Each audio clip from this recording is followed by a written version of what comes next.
नमस्कार दर्शकवृन्द, यहाँहरूलाई हार्दिक स्वागत गर्न चाहन्छु। म नवराज थानुक। यो हो टेलिभिजनको यो विशेष कार्यक्रम न्युज एन्ड भ्युजमा हामी डेली न्युजको बारेमा पोस्टमर्टम अर्थात् एनालाइसिस गर्ने प्रयास कार्यक्रममा गर्दै आएका छौँ र यहाँहरूका प्रतिक्रियालाई कार्यक्रममा विशेष स्थान दिने प्रयास हाम्रो निरन्तर जारी छ। अब चुनाव आउन मात्र आजको रात गएपछि त 3 दिन रह्यो। 3 दिनमा पनि 2 दिन मौन अवधि, साइलेन्ट आवर 48 घण्टा। त्यतिखेर नै यो देशमा चाहिँ जे हुन्छ त्यही साइलेन्ट आवरमै हुन्छ भन्छन्। अहिलेसम्म जुन देखिएको छ कि खेलो मेलो जे छ त्यही हो।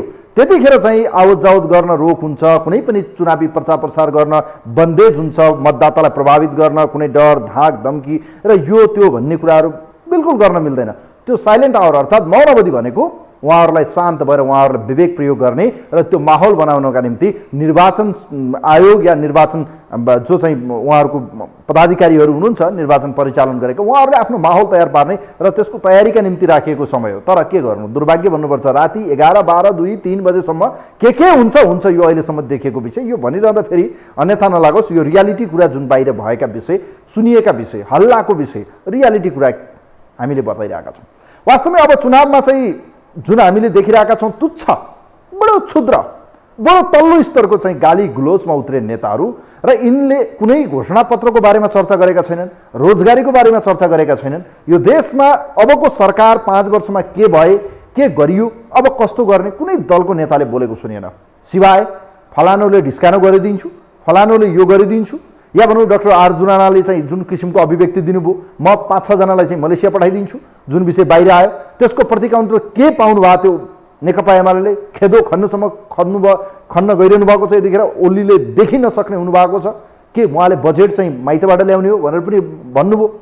प्रचण्डले चितवनमा पुगेर अलिकति चाहिँ उहाँ आवेगमा आउनुभयो, उहाँले मतदाता प्रभावित हुने किसिमले चाहिँ अभिव्यक्ति दिनुभयो, जसलाई प्रति काउन्टर स्वरूप यतिखेर एमाले अध्यक्ष ओलीले लखेट्नु भएको छ। र यतिखेर चाहिँ देउबा पनि के कम कोभन्दा को कम भने जस्तै यतिखेर गणतन्त्र विरोधीको संज्ञा यतिखेर केपी शर्मा ओलीमाथि चाहिँ तेछार्नु भएको छ प्रधानमन्त्री एवं नेपाली कांग्रेसका सभापति शेरबहादुर देउवाले। आज धनगढी पुग्दै उहाँले बताउनुभयो यो देशमा गणतन्त्र सिद्ध्याउन ओली लायो है। अब यदि ओलीलाई जिताउने हो भने उहाँले स्थानीय तह पनि भङ्ग गर्न बेर लाउनुहुन्न। दुई पटक संसद डिजल्भ गरेको अर्थात् भङ्ग गरेका व्यक्तिले फेरि गर्न बेर लाउनुहुन्न भन्ने आशय सहित प्रधानमन्त्री शेरबहादुर देउवा माधव नेपाल भन्न थाल्नुभयो, हामीलाई चाहिँ हेप्न थाल्यो। हिजो एमाले भित्र पनि हेपियो, अब कांग्रेसहरूले पनि हेप्न थाले। यदि दम्ब र घमण्ड हो भने पछारेर ओलीको हालतमा पुर्याउँछु पनि भन्न भ्याए। वास्तवमा यसको परिणाम त अब जनताले देखाउँछन्। तर केही स्वतन्त्र व्यक्तिहरू भने चुनावी मैदानमा भए पनि समग्रमा चाहिँ दलहरूको आम सभा र चुनावी घोषणापत्र या भनौँ चुनावी सभा या प्रचार प्रसार अत्यन्तै आक्रामक तरिकाले हिँडिरहँदा कयौँ ठाउँमा हिंसात्मक बनिरहेको देख्यौँ। भरतपुर चितवनमा देख्नुभयो तपाईँले, नेपाली कांग्रेसका युवा नेता त्यहाँ चाहिँ भनौँ न एउटा होनाहार युवामाथि चाहिँ गोली प्रहार गरी हत्या गरियो। वास्तवमा यो चुनावमा चाहिँ कयौँ ठाउँमा कुटपिट भएको छ, झडप भएका छन्। बडो भयपूर्ण वातावरण छ। हेर्नुहोस् यस्तो अवस्थाबाट कसरी चाहिँ चुनाव होला, शान्तिपूर्ण कसरी होला, शान्ति सुरक्षाको अवस्था दयनीय छ। भलै प्रहरी प्रशासनले अलि चुस्त दुरुस्त देखाए पनि चुनावमा चाहिँ अलिकति मान्छेलाई या मतदाता बडो सशङ्कित हुनुपर्ने अवस्था छ। चुनावमा परिणाम के आउँछ त्यो भन्न सकिन्न, तर चुनावमा अहिलेको अवस्था हेर्दाखेरि बडो हिंसात्मक हुने सम्भावना देखिन्छ। हेर्नुहोस् हिंसात्मक हुनु राम्रो होइन, शान्तिपूर्ण हुनुपर्छ, तर समग्र हेर्दाखेरि हिंसात्मक हुने जस्तो देखिन्छ। नेताहरूका यत्रा ठुला देश हाँकिसकेका नेताहरूको अभिव्यक्ति सुन्दा त अहिले खाउँ भरे खाउँ भन्ने जस्तो, झम्टिहालौँ भन्ने जस्तो सुनिन्छ भने तलका कार्यकर्ताले त के स्कुलिङ पाउँछन्। फलानाले बोलेको छ हामीले पनि बोलिदिने हो, हामीले पनि गरिदिने हो। गरिदिँदाखेरि अवस्था बडो आउट अफ कन्ट्रोल हुन सक्ने देखिन्छ। अब 1 दिन बाँकी छ, आजको दिन गइहाल्यो, भोलिको दिन प्रचार प्रसार छ। भोलि रातिबाट सबै कुराहरूको चाहिँ थुमथाम हुनेछ, 48 घण्टा मौन अवधि हुनेछ। तसर्थ आशा गरौँ अब केही राम्रो होला, आशा गरौँ। यसै विषय सन्दर्भमा एउटा रिपोर्ट छ, नेताहरूको तुच्छ बोली छ, सबैले एकअर्कालाई आरोप लगाइरहेका छन्। हिजो पनि यो विषयमा हामी अलिकति बोलेका थियौँ, आज पनि तपाईँहरूका प्रतिक्रिया लिन्छौँ। नेताहरू नसुध्रिने भए। हेर्नुहोस् यिनको हातमा देश पुगे कहाँ पुग्ने, यिनले कसका लागि यो राजनीति गर्दै हुनुहुन्छ, के का निम्ति गर्दै हुनुहुन्छ, कसलाई सिद्ध्याउन उहाँहरू राजनीति गर्दै हुनुहुन्छ। के लोकतन्त्र यही हो? लोकतन्त्रमा यसरी नै गरिन्छ प्रचार प्रसार, या यसरी नै हो राजनीति एजेन्डा विचार सिद्धान्त र जनताका बिचमा जाने? यो तपाईँहरूले आफैले जज गर्नुपर्ने विषय हो। राम्रोमा अब कस्तो व्यक्ति छान्ने त्यो तपाईँहरूले विचार गर्नुपर्ने विषय हो। यसै सन्दर्भमा नेताहरूको आक्रामक चुनावी प्रचार शैलीलाई कसरी हेरिन्छ, कसरी हेर्नु भएको छ, यसै विषयमा तयार पारेको एउटा रिपोर्ट छ। यो रिपोर्ट हेरौँ। कतिपयले भन्ने गर्छन् बजेट आउँदैन, बजेट दिन्न भनेर। बजेट तिनका घरको सम्पत्ति हो, तिनका पकेटको पैसा हो बजेट भने।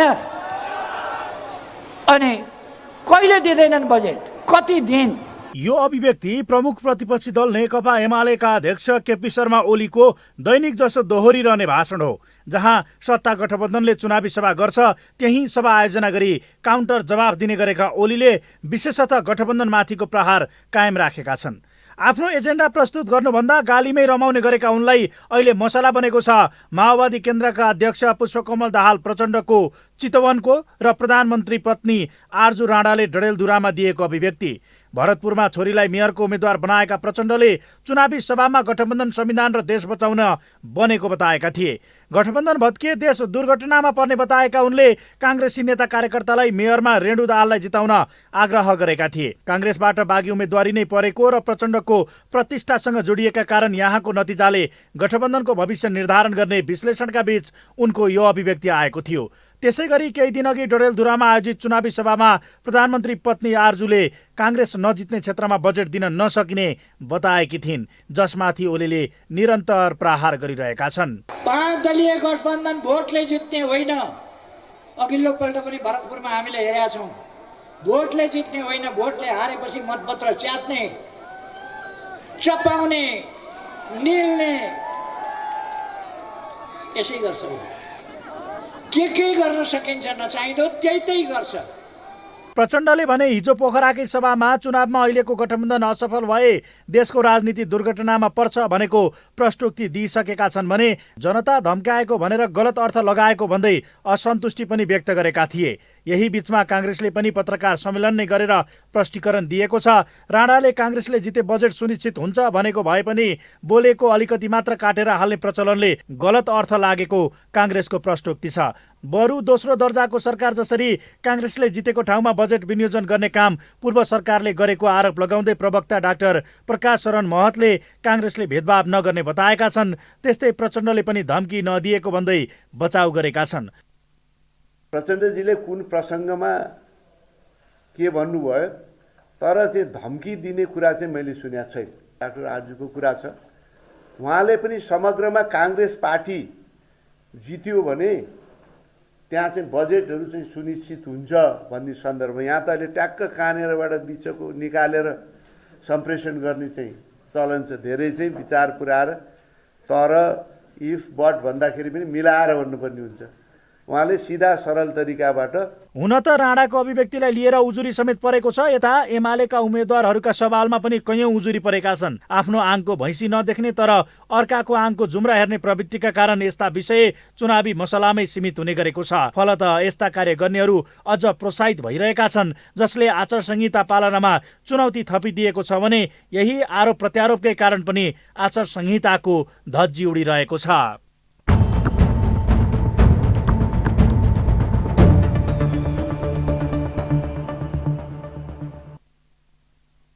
दर्शकवृन्द, यो रिपोर्ट यहाँहरूलाई देखायौँ। यी दलका नेताहरूको हातमा हामी देशलाई विगत 30 वर्षदेखि यिनकै हातमा यो देश छ। सम्माननीय प्रधानमन्त्री शेरबहादुर देउवा, पुष्पकमल दाहाल प्रचण्ड र केपी शर्मा ओलीको हातमा हामीले विगत 30 वर्षदेखि यिनको हातमा सत्ताको बागडोर दियौँ र देशमा शिशु लोकतन्त्रदेखि आजको उन्नत किसिमको गणतन्त्रसम्म पुग्दा हात्ती आयो फुस्स व्यवस्था परिवर्तन भयो तर अवस्थामा परिवर्तन आएन। हेर्नुहोस् है, मैले लगातार भन्दै आएको छु विगत 30 वर्षदेखि यो देशको बागडोर यिनैको हातमा छ र अझै 10 देखि 15 वर्ष यिनकै हातमा रहने देखिन्छ। सोच्नुहोस्, विचार गर्नुहोस्। कोही हुनुहुन्छ हाम्रो लाइनमा? हेलो, नमस्कार हजुर, बिपी ढकाल बनस्थली ढुङ्गेधाराबाट। ल, यहाँलाई स्वागत छ बिपीजी। अब कुराकानी तपाईँले सुनिसक्नुभयो। विगत 30 वर्षदेखि यो देशको नेतृत्वमा यिनै 3 दलका नेताहरू छन्। अझै कति वर्ष यिनको हातमा दिने? यिनका भाषण सुन्दा सुन्दा वाक्क भयौँ। के गर्ने ल भन्नुहोस् त? अब तपाईँको हामीले तपाईँ मिडियाकर्मी, नागरिक समाज, राजनीतिक दल सबै मिलेर ल्याएकै लोकतन्त्र गणतन्त्र हो है। पहिला कुरो त्यो मनन गर्नु पर्यो। हामी प्रयोग मात्रै कहिलेसम्म गर्ने है? प्रयोग गर्दा गर्दै 7 सालदेखि 7 सालसम्म हामी विश्वलाई खाद्यान्न पठाउने देश, अर्थतन्त्रमा धनी देश आज दिन प्रतिदिन ओह्रालो लाग्यो। प्रयोग कम गरौँ, अब हातमा हात साथमा साथ लगाऊ के। विरोध धेरै देख्यौँ, सहयोग थोरै देख्यौँ के। मैले साधारण हामी जनतादेखि मैले तपाईँलाई धेरैचोटि भने, अब नेताका जुन भाषण आरोप प्रत्यारोप छ नि, यो तपाईँले हिजोको कार्यक्रममा नि भन्नुभएको थियो हो चुनावी एजेन्डा भन्दा आरोप प्रत्यारोप यो चुनावी एउटा रणनीति नै पहिलेदेखि सिके स्कुलिङै हो कि अब जहाँसम्म चुनावी एजेन्डा भनेको तपाईँको प्रत्येक पार्टीले घोषणा पत्र र उसमा ल्याइसकेका छन् के त्यो घर घरमा पुगिसकेका पढाएको छन् कि छैनन् थाहा छैन तर होइन अब पढ्या छैनन् कति त्यसलाई भनौँ न यो चुनावलाई नै एउटा के छ भने पत्रकार बन्धु हामी नेपाली सिरियस केसैमा पनि छैनौँ कि हामी त्यसलाई कतिको अध्ययन गरेका छौँ त्यो अध्ययन गरेर हामीले घरमा एउटा फाइलिङ गरेर राखेका छौँ कि छैनौँ होइन प्रत्येक पार्टीका घोषणा पत्रलाई हामी फाइलिङ गरेर राख्ने व्यवस्था गरौँ कति काम भए कति काम भएन के कारणले भएनन् त्यो प्रत्येक समयमा हेर्दै जाउँ के तपाईँलाई लाग्छ बिपीजी उहाँ जनतालाई हामी भनिरहेका छौँ तर नेताले पढेका छन् कि छैनन् उहाँहरूको घोषणा पत्र मलाई त कन्फ्युज लाग्छ हेर्नुहोस् होइन लेख्नेहरू बाहेक तयार पार्ने बाहेक अरू नेताले पढेको जस्तो मलाई लाग्दैन है फेरि होइन पढ्नु भएको छ त्यसलाई गराउने काम पनि तपाईँ हामीले नै गर्नुपर्छ हामी सधैँभरि प्रयोगको लागि उ गरेर भएन होइन अब जहाँसम्म लाग्छ अब आरोप प्रत्यारोप छ एउटा कुरो के भयो भने आचार संहिता भने के हो नि बुझिएन के ऊ पनि बुझिएन मतदातालाई नि धम्काइएको छ जेललाई नि ऊ गरेको छ प्रति एउटाले केही ऊ गरेपछि अहिले मैले तपाईँलाई केही आरोप लगाएँ भने तपाईँले त्यहाँ मिडियाबाट त्यसको जवाफ दिनै पर्ने हुन्छ क्या नत्र के हुन्छ भने तपाईँ त्यो आरोपलाई स्वीकार्या जस्तो हुन्छ क्या भोलि तपाईँकै मिडिया लगायत मिडियामा तपाईँ भन्नाले एउटा मिडियामा फेरि बज्न थाल्छ उसले स्वीकार्यो त्यसले गर्दाखेरि उसलाई जवाफ दिन सकेन मैले यो धेरैचोटि सुनेको छु क्या नेताहरूले किन नेताहरूको बोली नै बन्द भयो यो फलानु कुरामा बोल्नै सकेन नि त चुप बनाइदियो यस्ता पनि बजिया सुनेको छु क्या धेरै कुरा त्यसले गर्दाखेरि सवाल आएपछि जवाब अवश्य तपाईँ हामी साधारणले नै दिनुपर्छ झन् नेताले त कुनै पनि नेताको बोली सुन्नुहोस् देउवाले भन्नुभयो गणतन्त्र विरोधी ओली प्रचण्डले भन्नुभयो यो गठबन्धन जितेन यो देश दुर्घटनामा जान्छ ओली भन्नुहुन्छ यो बजेट र यो प्रचण्डकै कारणले गर्दा र आरजु राणाको कारणले गर्दा यस्तो भयो यो अब हेर्नुहोस् यो चुनावी प्रचार प्रसारको सन्देश चाहिँ के पाउनुभयो तपाईँ के जजमा पुग्नुभयो एक शब्दमा म के भनिदिन्छु भने गणतन्त्र लोकतन्त्र तपाईँहरूको तपाईँ हाम्रो सबैको सङ्घर्षले आएको गणतन्त्र त्यतिखेर जान्छ जब जनतामा हामी जान सकेनौँ भने जनतालाई को मन जित्न सकेनौँ भने जनतामय नभइकन तपाईँको आफू खुसी कार्यकर्ता या जनतालाई केही कुराहरू लाद्न थाल्यौँ भने तानाशाही तरिकाले देशमा तपाईँको 10 महिना भयो विकास ठप्प गरेर अघि बढिराख्यौँ भने यस्तो स्थितिमा चाहिँ स्वतः गणतन्त्र जान्छ कसैले कसैलाई आरोप लगाउने होइन कि गणतन्त्र कसरी बचाउन सकिन्छ भनेर सबैले गणतन्त्र भने के हो लोकतन्त्र भने के हो सबैको स्वतन्त्र हो कि कसैले कसैलाई अधिकार जमाएर फलानु माथिबाट एकैचोटि निर्देशित गरेर अथवा कुनै ठाउँमा पखास भनेर धम्काएको भरले गरिन्छ भने त्यो हो गणतन्त्र मास्ने लोकतन्त्र मास्ने पहिलो बुझा त्यो हुन्छ मैले बुझे गणतन्त्र लोकतन्त्र चाहिँ है अब उहाँहरूले बुझे फरक छ भने चाहिँ त्यो बेग्लै कुरा हो गणतन्त्र लोकतन्त्रमा सबैलाई समान अधिकार हुन्छ सबैले आफ्नो विवेक प्रयोग गर्न पाउनुपर्छ तर सभ्य तरिकाले अहिले मैले तपाईँका बोलिराखेको छु नि मैले यहाँ गाली गर्न पाउँदिनँ मैले यो नराम्रो गरेँ भनेर भन्न पाइरहन्छु यहाँ उहाँहरूले मिस्टेक गरे भन्न पाउँछु तर अपशब्द प्रयोग गर्न पाउँदिनँ मैले गणतन्त्र लोकतन्त्रको फजुल वाह्यात सदुपयोग चाहिँ गर्न पाउँदिनँ त्यो हो गणतन्त्र लोकतन्त्रको सुन्दर पक्ष त्यसलाई जोगाउनलाई लागौँ के अरूलाई आरोप लगाएर गणतन्त्र कसले मास्न लाग्यो कसले बचाउन लाग्यो भन्दा तपाईँले के गरिराख्नु भएको छ पहिला आफ्नो आँगनमा भैँसी हिँड्या चाहिँ छैन हेरौँ अनि अर्काको आँगको जुम्रा केलाउँ भन्दै बिदा हस्त नहोस् थ्याङ्क यू सो मच धेरै धेरै धन्यवाद दिन चाहन्छु यहाँलाई थ्याङ्क यू सो मच डिबीजी हुनुहुन्थ्यो यतिखेर हामीसँग बिपीजी उहाँसँग हामीले उहाँको प्रतिक्रिया लियौँ तपाईँहरूका प्रतिक्रिया लिने प्रयास या तपाईँहरूका विचार या धारणा लिने प्रयास हाम्रो निरन्तर जारी छ आजको न्युज तपाईँले सुन्नुभयो नेताहरूको चुनावी प्रचार प्रसार तपाईँहरू देखिरहनु भएको छ विगत 30 वर्षदेखि यो देश यिनै दलका शेरबहादुर देउवा प्रचण्ड र केपी शर्मा ओलीको हातमा पुग्यो अझै 10 देखि 15 वर्ष यिनकै हातमा ताबी चाला पुग्दैछ कोही हुनुहुन्छ हाम्रो लाइनमा हेलो हेलो हेलो नमस्ते नमस्ते यहाँलाई स्वागत छ नेत्रजी अब विगत 30 वर्षदेखि यो देशको नेतृत्व यिनै दलको हातमा छ यिनै दलका शीर्षस्थ नेताहरूको हातमा छ अझै उहाँहरूले चाहिँ नेतृत्व हस्तान्तरण गर्ने देखिन्न चुनावमा यति आक्रामक नेताहरू बन्नुभयो समग्रमा दुईटा प्रश्न म राख्छु पहिलो यो चुनावी सन्देश या चुनावी प्रचार प्रसारको नेताहरूको बोली सुनिरहँदा तपाईँको मनमा के लागिरहेको छ, तपाईँले के विचार गर्नुभएको छ, के सोचिरहनु भएको छ, के सन्देश पाउनुभयो, तपाईँले के सोचिरहनु भएको छ? दोस्रो प्रश्न, यस पटक पनि तपाईँहरूले देखिरहनु भएको छ विगत 30 वर्षदेखि यो देशको नेतृत्व यिनै 3 दलका शीर्षस्थ नेता भनिने शेरबहादुर देउवा, प्रचण्ड र ओलीको हातमा छ, अझै 10 वर्ष यिनको हातमा जाँदैछ। के सोच्नु भएको छ, के भन्नु चाहनुहुन्छ यो दुईटा विषयमा प्लिज? पहिली विषय त मैले यी नेताहरूको समाचार न्युज त्यस्तो यिनीहरूको मैले हेरेकै छुइनँ, म हेर्दिनँ। मैले यो बन्द गरिसकेँ, यिनीहरूको न्युज आयो भने मैले बन्द गर्छु, म हेर्दिनँ, सुन्नै म चाहदिनँ, सुन्दिनँ। त्यही गरिदिएको भए म सुन्थेँ, मेरो नेता गुणगान पनि गाउँथे, तर मैले त्यो पाउँदिनँ, त्यसले गर्दा मलाई पीडा हुन्छ र म यो सुन्दिनँ। First one. सेकेन्डमा यिनीहरू अब शरम पनि छैन, यिनीहरूमा धर्म पनि छैन, धर्म पनि भएन। किनभने मान्छेलाई शरम धर्म छ भनेदेखि इज्जतमा बस्थे, सम्मानितबाट बोल्थे, कसैलाई सम्मान गर्थे, तर यिनीहरूमा त्यो सम्मान भन्ने कोहीमा पनि देखिँदैन, एकजनामा पनि। त्यस कारणले म मान्दिनँ। अर्को कुरा मैले उठाउनै पर्ने, आज मैले तपाईँको मिडियामा उठाउनै पर्ने, यो 3 करोड जनताले बुझ्नु पर्ने र सुन्नु पर्ने। तपाईँ एयरपोर्टमा जानुहोस्, लाइन छ मान्छे, त्यहाँ दिनमा सयौंको संख्यामा चाहिँ अहिले विदेश गइराखेका छन्। चुनाव आएको छ, यिनीहरूले किन ती जनतालाई बाहिर पठाए? मेरो प्रश्न प्रत्येक पार्टीलाई, चुनाव हो भनेदेखि जनतालाई बाहिर पठाएर तिमीहरूले यो भोट चाहिँ कसलाई हाल्न लाउँछौ? तिमीहरूका सीमित झोला र झन्डा बोक्ने मान्छेलाई भोट हाल्न लाउँछौ कि जनता पठाएर आफैले हाल्छौ भोट? मैले यो सोध्न चाहे। होइन भने किन विदेशमा मान्छे पठाइँदैछ? लाइन लाएर किन पठाइँदैछ? एउटा आफ्नो देशको जनतालाई चुनाव भन्ने अनि जनतालाई विदेश लसेट्ने चुनावको मुखमा तपाईँ इन्डियामा जाने त्यतिकै छन्, दुबई मलेसिया कतर जाने त्यतिकै छन्, अनि यिनीहरू ठुल्ठुलो भाषण गर्छन्, ठुल्ठुलो। अनि तपाईँ इलेक्ट्रिक भोटिङ हुन्छ, यहाँ इन्जिनियरहरू धेरै छन्, यो इलेक्ट्रिकबाट पनि अब भोटिङ गर्न मिल्छ, तर यो किन परिचालन हुँदैन यो सहरमा? आदाली गर्नका लागि, आफ्ना मान्छेलाई भोट हाल्नका लागि। यो नम्बर 2मा।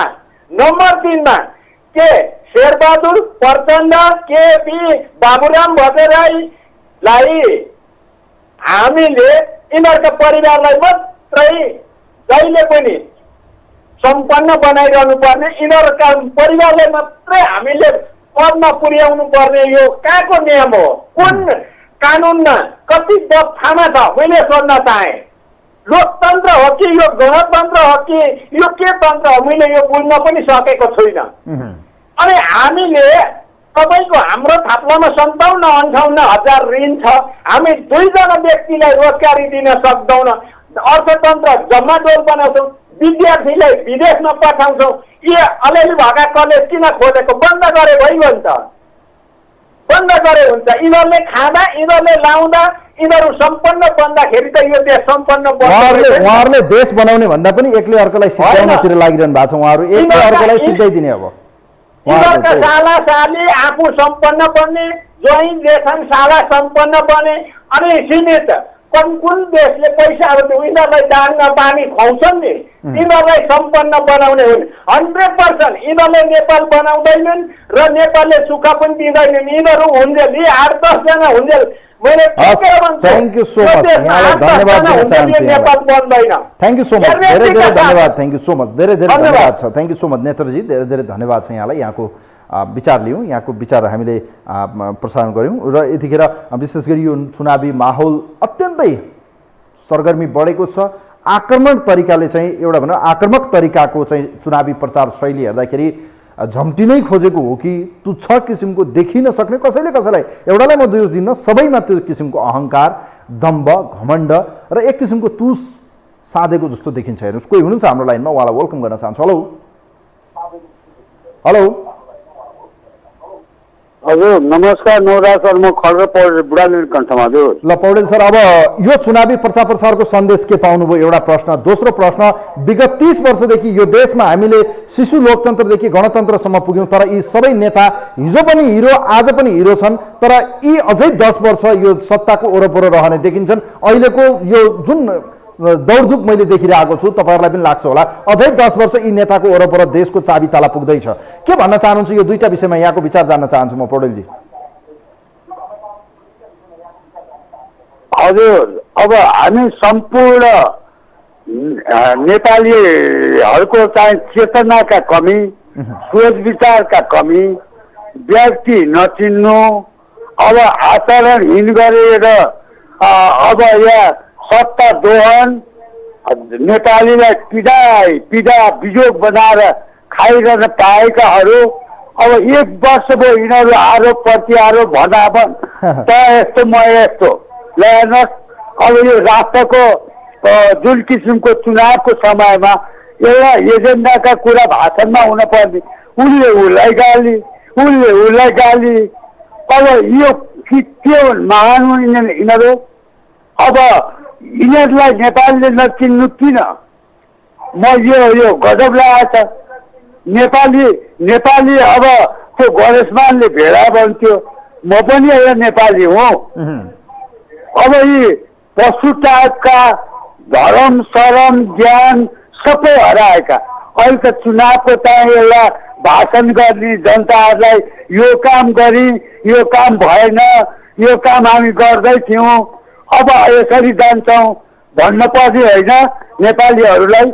खोइ ती कुरा अब उहाँ हेलिकप्टरमा 3, 4, 5 ठाउँमा पुग्छ हेलिकप्टरमा, यो सरकारको ढुकुटी रित्याएर। अब त्यसैको श्रीमती अब यो के अरे राष्ट्रको कोष पनि बन्दै गर्छन् भन्ने एउटा दुर्घटना, देश दुर्घटना भन्छ, दुर्घटनामा पारिसक्यो। अब के हो यो? नेपालीहरू त्यसकै पछि ताली ठोक्या छ। कोही भन्छ गणतन्त्र लोकतन्त्र यस्तो भन्छ, आफै सचिनु भन्छ। यिनै के सचिनु? कसरी सचाउनु?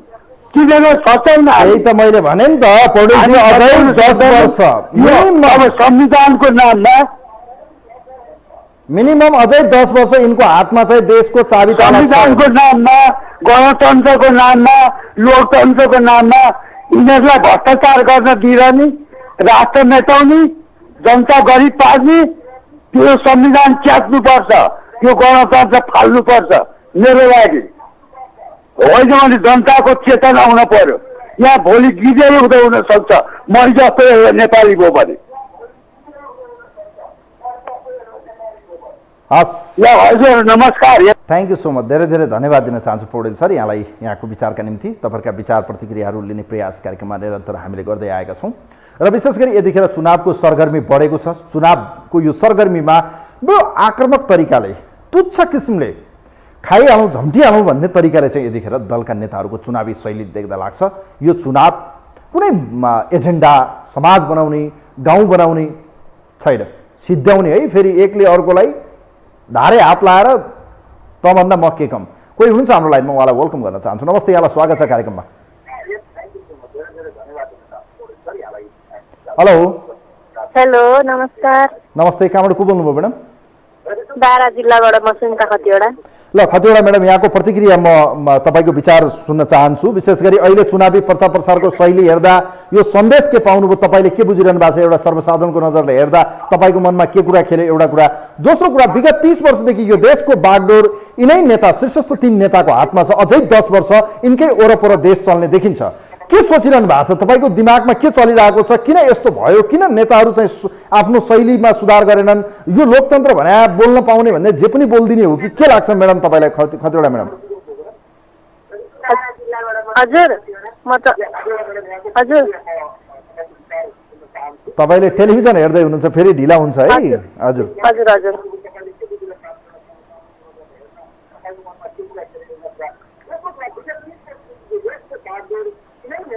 तपाईँ त्यता टेलिभिजन हेर्दै हुनुहुन्छ तसर्थ गाह्रो हुन्छ, तपाईँको टेलिफोन काट्नुपर्ने बाध्यता भयो हामीलाई। म धन्यवाद दिन चाहन्छु म्याडम, तपाईँले हामीसँग टेलिफोन सम्पर्क गरिसकेपछि हामीसँग संवाद गर्नुहोला, टेलिभिजन नहेर्नुहोला। कोही हुनुहुन्छ हाम्रो लाइनमा? हेलो हेलो, नमस्ते, यहाँलाई स्वागत छ। कहाँबाट को बोल्नुभयो हजुर?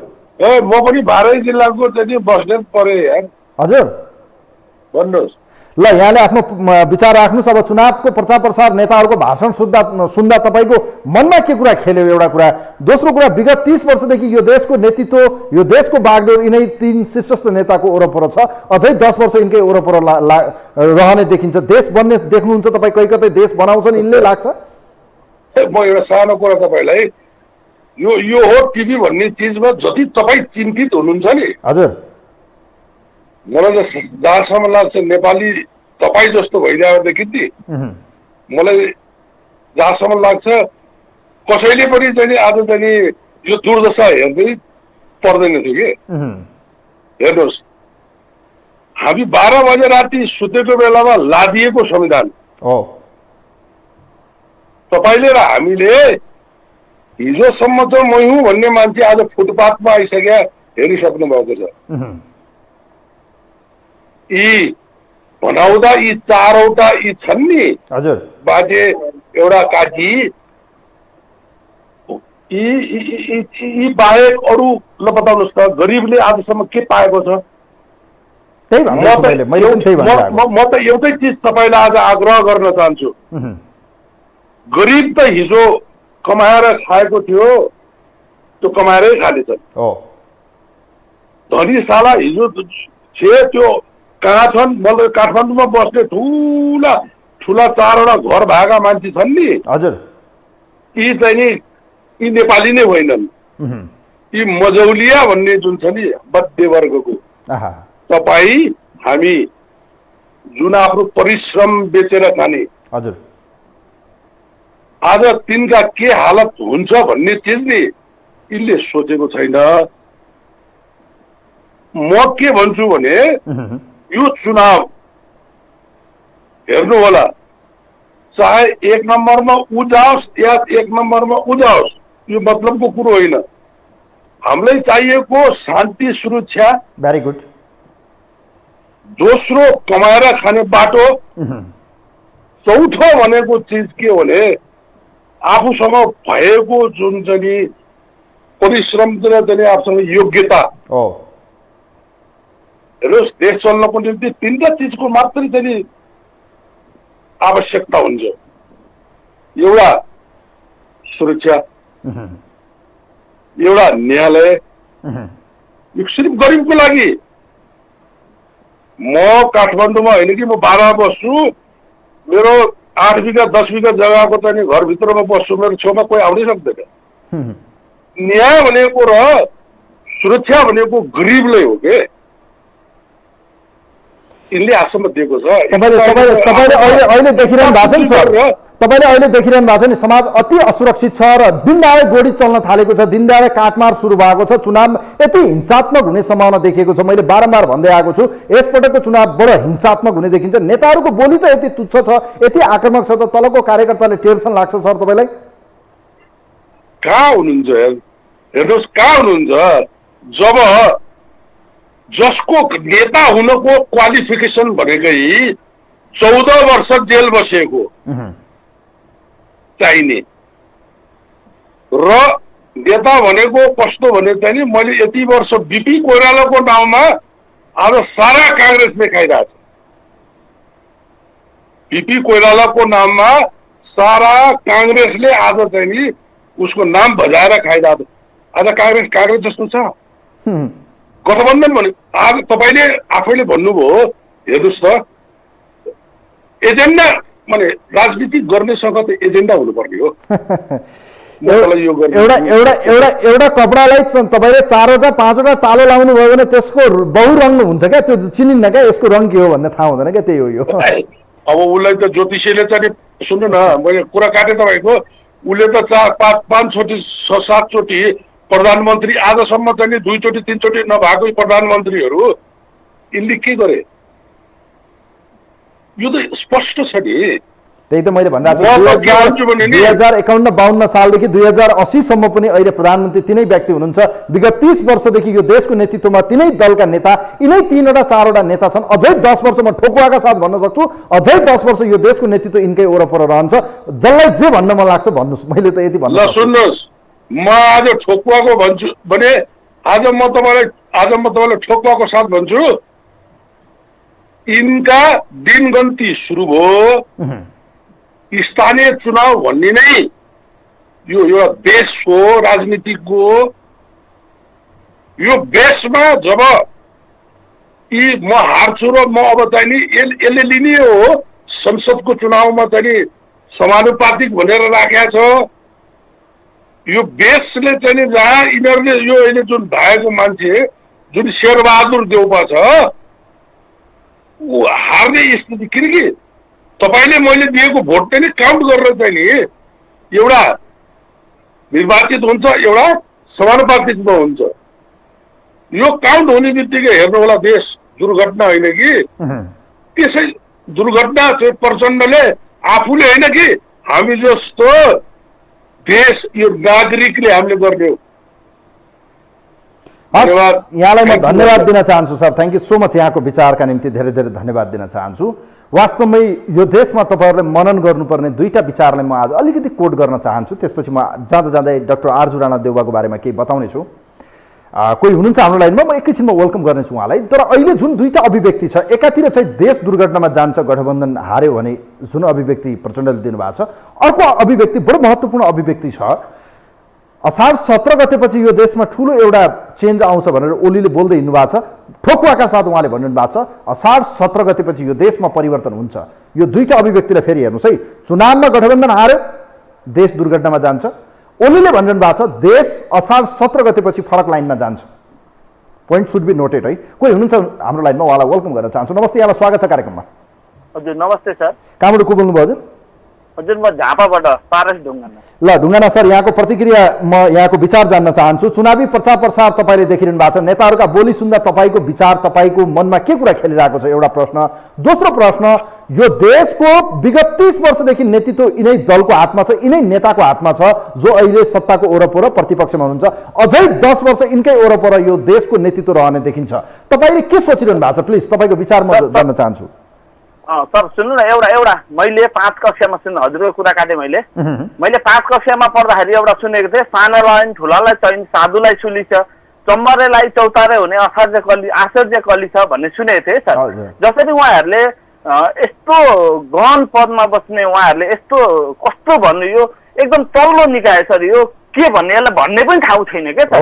यो कुरा हामी जनताले बुझ्न जरुरी छ। अब जनता पनि सचेत भइएन भने अझै हाम्रो देश त्यसै पनि 100 वर्ष पछाडि धकेलेको छ। अझै हाम्रा नाति पनाति छोराछोरीले के भन्लान्, त्यो कुरालाई एकदम हटली हामीले यो गर्नुपर्ने छ। मेन कुरो रह्यो जनताले बुझ्ने जरुरी छ के। यो नेताहरूले वास्तवमा राजनीति गरेका छैनन् सर, कुनीति गरेका छन्। राजनीति भन्नेको शब्द कति मिठो छ। तपाईलाई एउटा कुरा भनौं सर, ढुङ्गाना सर, एउटा कुरा भनौं सर, ढुङ्गाना सर, जनतालाई चाहिँ सही तरिकाले निर्देशन गर्न भनेर पठाएकोहरूले कुनीति गर्छन् भने मैले यही कुरा अघिको एउटा यसपछि एउटा मेरो कार्यक्रम आउँछ विशेष सन्दर्भ भन्ने आजको अतिथिसँग मैले सोधेको थिएँ, नेताले जनतालाई भेडा बनाए या जनताले नेतालाई भेडा बनाए भनिरहँदा उहाँले भनिरहनु भएको थियो नेताले चाहिँ जनतालाई आज भेडा बनाए। तपाईँलाई के लाग्छ प्लिज? सर वास्तवमा के हामी नेतालाई दोष नलाउनु सर। हामी सुन्नु न, पहिले आफूलाई ऐना हेरौँ के सर, हो कि होइन भन्नु त? पहिले आफूलाई ऐना हेरौँ। आज म यहाँ झापामा छु। आज म लगभग हजुरको के भन्छ यो लान्दे नेता झापासम्मको यात्रामा मलाई एकदम भित्र मुटु दुख्यो के सर। यही नेताहरूले काङ्ग्रेसलाई दोष दिने ठाउँ छैन। काङ्ग्रेस त आखिर एमसी पास गराउन भन्ने हिँडेको, कम्युनिस्ट बनाउँदाखेरि हो त्यतिखेर के गरे सर? त्यो कुरालाई अहिले जनताले विचार गर्नुपर्छ कि पर्दैन? त्यो कुरा एकदम गण्डीय छ। काङ्ग्रेसलाई दोष लाउन ठाउँ छैन। काङ्ग्रेस त्यसै गुलामी भएको, त्यसै गुलामी देखायो नि त। तर कम्युनिस्टहरूले के गरे आज हेरौँ त। आज हामी आफै मनन गरौँ। हजुरको जस्तो यस्तो टेलिभिजन, जति पनि टेलिभिजन छ, यो टेलिभिजनले यही तरिकाले प्रोग्राम दिनु, जनतालाई सचेत गराउनु नि। तपाईँ हामी सचेत भएन भने जनताले त्यो 4-5 जना दोष लाएर के गर्ने? हामी सचेत हुनु पर्यो नि। त्यहाँ पठाएको कसले त? नेताको पछि आफू लाग्ने होइन नि त। त्यो कुरालाई मनन गर्नुपर्छ। आज राम्रा छवि भएका राम्रा उम्मेदवारहरू आउनु भएको छ। जनताले मेरो कुरा सुन्न सक्न दिनु होला। जनताले आफै सक्षम बुझ्नु पर्यो क्या। यो 1 2 3 4 5 6 जनालाई कसले पठाएछ त्यहाँ, त्यो कुरालाई मनन गर्नुपर्छ। जस्तै झापाबाट जसरी हराइएर पठाइयो, यो आउनुभयो होइन, हो त्यसरी नै आज जनताले बुझ्न जरुरी छ। कसले के भन्नु त्यो विषयलाई मनन गर। यो नेता 4-5 जनालाई जस्तै हाम्रो शेरबहादुरजी भयो होइन, अब हाम्रो प्रचण्डजी भयो, माधव कुमार, उहाँहरूलाई किन आर्जुजीलाई किन दोष लाउने? उहाँहरूको त वास्तवमा भित्र हरि नै छैन के, भित्र हरि छैन। यी जनता त जसो हो नि, यिनीहरूलाई त जसरी फुटबल खेल्ने हुन्छ। यहाँलाई धेरै धेरै धन्यवाद दिन चाहन्छु Dhungana sir, thank you so much. यहाँले फोन गर्नुभयो, धन्यवाद दिन चाहन्छु। कार्यक्रमलाई यहीँ क्लोज गर्न चाहन्छु र जाँदा जाँदै भन्न चाहन्छु, डाक्टर आर्जु राणा देउवाले जुन अभिव्यक्ति पछिल्लो समय दिनुभयो यतिखेर सामाजिक सञ्जाल र आम जनताले र विशेष गरी प्रतिपक्ष नेकपा एमालेका अध्यक्षले यसलाई बडो चुनावी प्रचार प्रसारका निम्ति मसला बनाइदिनु भएको छ र जुन देखिन्छ पनि वास्तवमै बजेट जनताको करबाट प्राप्त हुन्छ, यो कुरामा हेक्का राखौँ।